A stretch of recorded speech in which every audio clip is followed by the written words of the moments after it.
Hey, what's up all of you beautiful subscribers? My name is Jack Chappell. I'm an indie game developer, and today I'm going to be answering your questions. And by the way, if you have a question for me, leave it in the comments down below and I will answer it in my next video. So the very first question that I got here is, what made you want to start programming video games? Well, this could be a very long answer. I'm going to condense this down here. So I've seen some other game developers talk about why they got into programming video games, and it's kind of the same story, which is, you know, they love video games since they were a kid. They started programming when they were 12, 13, 14 years old, or a teenager at some point, and then they released their first game when they were 20 something years old, and then they've been making games ever since.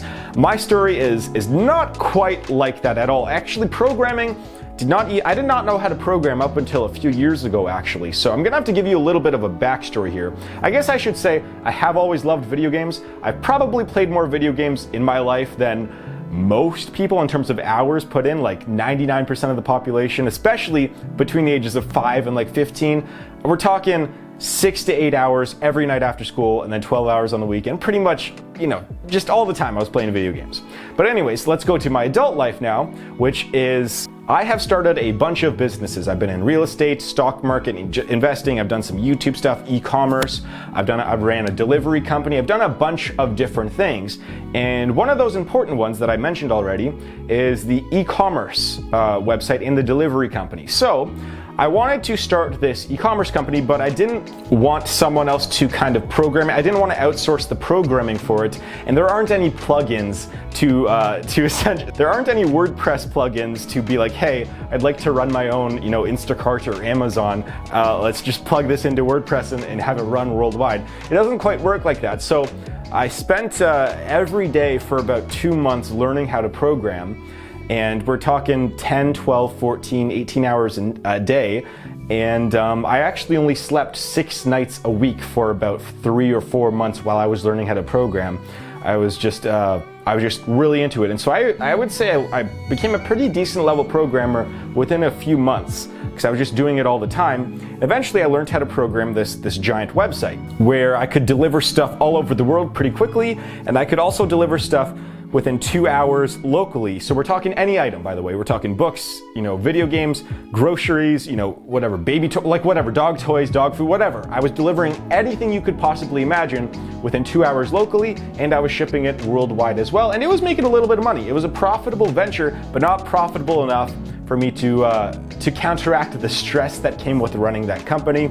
And I had the opportunity to keep it running. There were some people that were willing to invest in it, but I did not want to run this company anymore. I was so stressed out. I decided to shut it down. However, that venture taught me how to program. Now, during that venture, we're talking 1 or 2 hours a week, 3 hours a week, just to get my mind off of programming that website. I would just start casually programming a video game. And I just did that casually, and after I shut down the website, e-commerce website, I needed to look at my next venture. I was not thinking of video games as my next venture up until, you know, I showed some people who are quite critical. I showed everyone. I showed my family, and they're usually bluntly honest with me about stuff. You know, I showed just people close to me, and almost everyone said, like, it's starting to look pretty good. It's starting to look like a decent game. Maybe you should pursue this full time and do a Kickstarter, and we'll back you. And that's kind of what led me to programming this video game. So what led me to start programming just in general was wanting to launch my own business. What led me to want to start programming video games was, well, I just wanted to do my next business venture, and programming a video game has been much, much, much more fun than programming a website, and much less stressful. So that's why I wanted to start programming video games, and I've always played video games since I was a kid. And now it's just really cool that I'm actually making one myself, and it feels really fulfilling. I like it a lot. So the next question, which I've gotten probably 15 times just in the past week alone, when is Attika coming out? So a couple things here. When is Attika coming out? I would say the Kickstarter, I'm planning for it to be sometime between December and February. We will see how that goes. You know, sometime between December and February, and hopefully the game will come out sometime in 2020, aiming for you know, maybe the fall of 2020 of some sort, but we'll see. I haven't made a game like this on this scale before. I've made some small games that were, you know, 60 to 70% complete. They were 2D games, so they're not special. But a big 3D game, It's kind of, I don't really know. I've never done this before. So I would say that I have a lot of the systems set up. Now it's more of just, animating the scenes and the level sequences, and those take time, just animating the people, having the dialogue run properly. But a lot of the combat, like if you guys have watched my devlogs, my combat system's all set up. All the systems are set up. Combat, inventory, equipment. I just need to put the pants on properly. The Titans are all set up. NPCs are set up. Animals are set up. It's all set up. It's just now of actually building the game with the systems that I have already programmed. So again, when is Attika coming out? 2020. That's my hope. So the next question I got here is, how do you balance game developer life with everything else? And that answer is, I just kind of do and I don't. I mean, I have a girlfriend and a social life. I go to, family events when I can. And, but for the most part, I work really hard and I work a lot. I'm working on the game developer stuff and I'm trying to do YouTube and promote everything. And, I have a main business channel too, which I'm starting up again. And the answer is, so here's what my schedule is like, I guess, if you want a real breakdown. Here's my daily schedule and my weekly schedule. So I guess, I get up, that could vary a lot. We're talking between 4:30 a.m. and, like 10 a.m. depending on the day. But we'll just say average about 7:30 I get up. And then I immediately get up, take the dog for a walk, go to the gym, get some food, come back, and then I take the dog on a longer walk. So already here, just before I even start programming, we're talking even before 10 o'clock, I've already taken the dog out for about 5-kilometer walks worth of walks, and I've also worked out for about an hour on the average day. And then after that is when I actually start programming, and I could program from 10 a.m. straight to 2 a.m. With just taking time off to take the dog out or something like that. But apart from that, I mean, that's what my average day kind of looks like. It's just in the morning I do all of my exercise, make sure my body and my mind is healthy, and then the rest of the day I just spend working. And so I don't program every single day now. Right now I'm programming about 4 days a week fully, and then I'm trying to do 3 days of marketing, essentially making videos for both this and my main channel. I'm just trying to keep up with everything else in life. So 4 days a week, full-time programmer, 3 days a week, handling everything else in life, including social life and spending time with, girlfriend and family and stuff like that. So that's what my life looks like. Is it balanced? I mean, it's more balanced than it used to be, but at one point in my life, it was not balanced at all, especially while I was programming my e-commerce website. I did not have work-life balance. It was work and work and work, and once a week I would go visit my girlfriend, and now we live together, so that's a lot easier. But you know what, everyone's different. Like, every game developer is different. Some game developers actually do like to go out and party a couple days a week on the weekend. Some game developers like to just work 24/7. I'm closer to that, but I just, everyone's different. As long as you're healthy and happy and you're working on your stuff and you're getting everything done, props to you. Okay, so question number 4 is, what is your favorite video game of all time? Okay, so when I get asked this, I like to separate this into different categories here because it's tough to pick just one. So I like to go with, first of all, what is the best story or single player game? The entire God of War franchise to me is just like I remember playing God of War 2, just being like, wow, like you can actually do this and have this story and the graphics are this good on God of War 2 on PlayStation 2. I mean, God of War 2 really stood out. So did the new one, God of War 4. The story for it, I think, is the strongest out of all of the stories. But the entire God of War franchise really stands out single player wise to me, so I really enjoy that story mode. In terms of open world or RPG based games, we're talking Skyrim, Assassin's Creed Odyssey. Those are probably the two ones that just come to the top of mind. I'm probably forgetting some right now. In terms of multiplayer, I always love, Halo 3, guys. Halo 3 was such a revolutionary game for its time, and just, the amount of people that played it too. You could vehicles, and it was a 3D game, so banshees could fly in, and it was all multiplayer. The graphics looked great. Everything about Halo 3, I put so many hours into that game. It's unbelievable. Also, League of Legends is a game that I probably, just in terms of League of Legends, stuck with me for the longest out of all those games. So I played League from the time I was in grade 10 up until really 2 years ago, up until I started really programming hard. And then I just decided to quit. I was putting too many hours into that. So League of Legends, Halo 3 multiplayer. In terms of strategy games, I'd like to say Civilization is the one that just takes the cake. Civilization 4, 5 and 6 were very strong games. I still loved them, but 4 was the one that really stood out to me. And I liked games like Spore as well.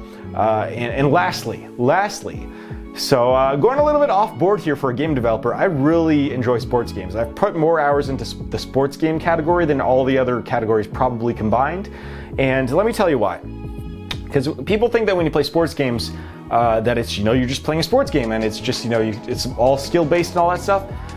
Sports games, in my opinion, are pretty much the largest RPGs and simulation games in the world in terms of sales. When you think about it, in franchise mode or when you own a team, you're building up facilities, you're progressing your players, you're progressing the entire team, you're trying to win, you're trying to form chemistry, you're trying to build up a really good simulation team and an organization so that you could actually win and become the champions. And it's a lot of strategy. It's a lot of strategy when you're building a team in a sports game. And also the career modes in those games. What would I say if a game was like this? You have a character, you're trying to progress, you have archetypes and you have character traits, and you have to fit in with other teammates as well. You play a certain role on your team or in the game. And that's an RPG. That's what you're doing. And a lot of them have stories now too. So career modes in sports games that's what it is. You're trying to progress, make your character better. You have to fit in with a team. There's chemistry. You play a certain role on your team. There's a story mode now. You're playing an RPG when you play a sports game for the most part. So sports games I put a lot of hours into, and so those are my favorite games. But if I had to pick one, I can't pick one, narrowing them down to 3, I would say the games that I played and I was like, whoa, this is something really, really cool, really still stands out in my head. God of War 2, Halo 3, and the new God of War. So God of War 4, PlayStation 4. Those are the games that made me just go, wow, this is something really cool. So those games are my favorite. Question number 5, what aspect of a video game do you value the most? Question number 5, what aspects of a video game do you value the most? Okay, I'm guessing what parts of a game do you like, I guess, or do you enjoy? So, everyone enjoys a good story, right? So story is not necessarily vital to being a good game, but a story, if you have an excellent story, it could overcome everything else. I think I've talked about this in some of my developer reacts videos, but so if you have a story like God of War, and if the gameplay sucked, which it didn't, but if the gameplay was really bad for God of War, the new one, it still would have been a very good game to play because the story was so BioShock 2, BioShock, the original game, that was a story that really stood out. It had revolutionary graphics as well, but the story was so good and had such a good twist. It didn't really matter if the game was good, but again, the gameplay, it was good. So, good story stands out. Replayability, that's something, the depth, there's so many, it's really tough to narrow that question down. I'm sorry, I can't really answer that one in full, but I would say if I had to pick, what do I value the most? You know what? I would say progression, a decent progression system actually. I think that can keep me playing for quite a while if it's a good progression system and a good skill-based system. And a game where you can pick up new abilities and things. That's what keeps me playing. You look at God of War, Skyrim, Assassin's Creed, Odyssey, even Halo, even Call of Duty. Call of Duty back in the day had an awesome online progression system. League of Legends, you got to unlock characters. As long as there's enough depth to keep the player playing and have a decent amount of progression with it, that's what I value the most, I would say, in a game, is essentially how much progression you can have and things that you can always unlock. Question number 6, what is the most difficult part about programming a video game? It differs for every developer. I would say, for me, the AI, in terms of actual physical programming, that's a little bit more difficult for me, especially in a 3D game. In 2D games, it's much easier. I've done 2D games. 3D games are much harder to program, especially AI-wise, because you have to think of, 3 dimensions now, and the characters act differently. You're not using sprites or 2D art, you're using 3D, so there's a near infinite amount of places that an arm can be in the world, and so how do you program that? Versus, a lot of 2D games, it's just there's an animation and they're stuck to it, and characters don't really go too far off of where they're supposed to be in the game. So when you're building a 3D game, AI is a lot more complicated, I would say. And lastly, for a 3D game, is just the quantity of stuff you have to put in, the quantity, which is, there's so much stuff you have to include, there's so much stuff you have to build. That's probably it's not difficult, it's just time consuming. So right now I'm building the first actual village and city before I start my Kickstarter. And it's just taking, I spent a whole 4 hours trying to build 2 houses and a statue. So, and I built them, it takes a while. So those are the most difficult aspects, AI and quantity, in my opinion, just depth of the game. Question number 7, how are you able to pick up video game programming so fast? Okay, so I'm guessing this is someone that heard me say that I've only really been programming this game, or really games in general, full time for about 6 to 8 months now. Not even full time, just programming games for about 8 months. And well, I've mentioned it already. I was a programmer beforehand, just not in video games. And I was a very high level programmer. I worked with everything from raw server languages all the way up to front end and everything in between. And so I learned 8 different languages and became pretty much not an expert in all of them, but an expert in a lot of them. And so when you learn a new language now, it's not too different from the other ones. I would say another thing too is I animated YouTube videos and did 3D modeling like years and years and years ago, so I knew how to do 3D and animations, how those all worked already. And then lastly, Unreal Engine, the game engine that I use, you don't really need to write out the code. You need to just know the fundamentals of programming and know how certain things work and what variables are and all that. You need to know the fundamentals of programming, and you need to be pretty decent at programming, but you don't need to be like an expert at C++ to code a C++ game, if that makes sense, with Unreal Engine. You need to be good at knowing how programming rules in general and knowing how to program, but you do not need to be an expert level C++ programmer in order to use Unreal Engine. So the combination of all those things, my past and Unreal Engine itself, that's why I was able to learn programming so fast for video games. So the last question I have here is, how are you able to program such a big and ambitious game? So the last question I got here is, how are you able to create such a big and ambitious game so fast? Okay, so I guess I should probably give some background on this, is that typically when I see other game developers out there, they usually do one of 2 things. One of which is they program a game, takes them, between 4 weeks and 3-6 months or so, and then they release it and they cross their fingers and just hope it's good enough to make some money. Then you have the other game developer, which builds everything from scratch and hand does everything. It takes 3 to 5 years, and it's usually a 2D game, and hopefully that makes enough money to pay for everything. And I don't do either of those. So what I'm doing is I'm building a 3D game, and what I am doing is a lot of the assets that I use, a lot of the stuff in the game. So for example, the grass and the trees in the game, I didn't make the grass and the trees. That would be several days of work to make all of those trees, maybe even several weeks to make all those trees, make them all the textures perfect, all the grass, all that, all the flowers. You could just go onto an asset store of some sort, like the Epic Games or Turbo Squid, Unity, whatever. You can buy those assets for like a whole pack might only be $20 or $30. And then that can be in your game. You could have all of your foliage in the game for talking like under $100. And that saves you weeks, even months of work by just spending that money. And then you also have, so I do that. I do that for a lot of the foliage, for a lot of the customized things. So a lot of the things like swords, armor, characters, I use builders for the most part. So what I do is there's a lot of programs out there where you can actually customize your characters to the point where they look kind of unique for the most part. They don't look like anything else on the asset store, but you're also not building them from scratch, and we're talking that could take weeks to build one main character. I mean, I've done that before in the old days with YouTube, building my own characters just for videos, and without even really animating all the animations that I would need, that would take several days of full-time work just to do one character. And with animations, we're talking weeks. So just by doing that with all my characters and having character builders, that saves maybe years.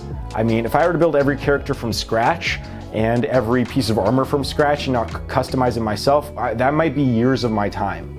And so, yeah, that's how I'm able to build it so fast, is a lot of the assets in the game are either customized by me or are just someone else's asset that I'm using for foliage and stuff. So that's how I'm able to build this game so fast.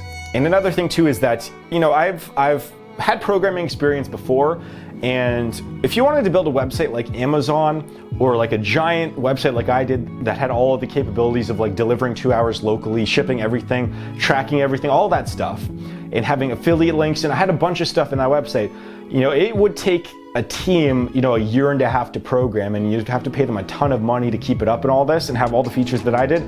But I'm a pretty quick learner and I'm very efficient at coding. And so in terms of full time, I really only spent 6 months full-time programming that website, maybe 6 to 8 months full-time programming it. And I was able to get it done for free because it was just my time.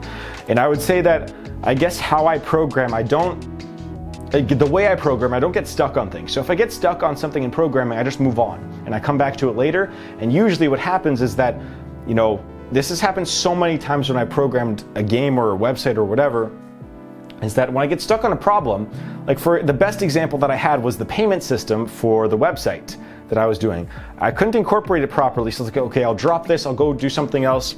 And then eventually, you learn a little bit more about programming, you gain more experience, and then you solve another problem, and then that problem that you solved, which is a lesser problem, ends up solving the problem you had from a week or a month ago or whatever it is. And so that's what I do with video game programming too. I mean, the only problem I have now with programming this video game is how to put pants on the characters properly. And I know how to do it, but I just need to do it kind of properly and in an efficient way. And it's a long story, but I've dropped that for now, and I'm just gonna come back to that problem. I dropped that problem about 3 weeks ago, said I'm gonna come back to it. I know how to do it now, and it's just gonna take some time. So I guess how I program, I never get stuck on things. I just keep moving along, keep working, and eventually I will solve the problem, given enough experience that I gain from programming new things that I don't get stuck on. And I don't get discouraged either. I'm pretty motivated and I work a lot. So all of those things, that answers your questions, hopefully. If you have any other questions for me, leave them in the comments down below. And for now, that's all. I'd like to thank you very much for watching. You're all very beautiful people. Make sure to hit that subscribe button down below, and I will see you guys in the next video.